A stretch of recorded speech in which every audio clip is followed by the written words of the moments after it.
সালামু আলাইকুম। কি খেয়েছো আজকে? উত্তর হয়তো করবে যে আমি মোরগ পোলাও খেয়েছি। আবার যদি বলি যে কতটুকু ঝোল নিয়েছিলে বা কিসের ঝোল নিয়েছিলে? খাবারের মধ্যে বলবে হয়তো যে মুরগির ঝোল নিয়েছি। এই যে মোরগ পোলাও, এটার মধ্যে একটা আভিজাত্য, মুরগির ঝোল, এটির মধ্যে একটা গরিবি ভাব, এটি খুঁজে পেয়েছেন এক বিখ্যাত বর্তমান সময়ের বুদ্ধিজীবী। টকশো কাঁপিয়ে ফেলছেন যে এখানে জেন্ডার ইকুয়েশন হচ্ছে না, এখানে বিশাল একটা ডিসক্রিমিনেশন হচ্ছে, যে কেন মোরগ পোলাও বলা হবে, কেন মুরগি পোলাও বলা হবে না, কেন মুরগির ঝোল বলা হবে, কেন মোরগের ঝোল বলা হবে না। তো চলো আমরা শুরু করি।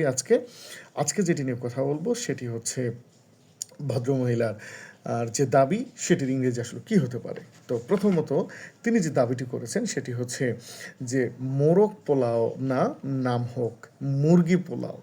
ওকে, তাহলে আমি একটু শুরু করি। তাহলে এটির যদি ইংরেজি আমরা শিখতে চাই তাহলে এরকমটি হতে পারে যে let's not in rista pulao, let's call it chicken pulao. তাহলে আমরা কি বললাম যে let's not eat rista pulao, let's call it chicken pulao. যদি অন্যভাবে যদি বলি তাহলে let's call it chicken pulao, not rista pulao. তাহলে এটি হয়ে গেল।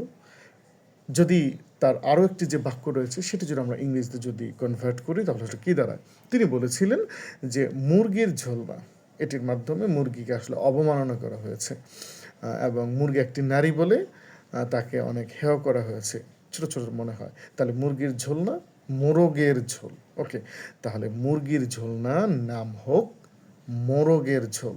এটির ইংরেজি হচ্ছে let's not call it chicken curry, let's call it rista curry. তাহলে কি বললাম? অন্যভাবে যদি বলি let's call it rista curry, not chicken curry. তাহলে আজকের এই চিকেন কারি নাকি রিস্টা কারি, কোনটা আসলে আপনার পছন্দ এবং আপনি কোনটা প্রিফার করছেন? মোরগের ঝোল নাকি মুরগির ঝোল? কি হওয়া উচিত?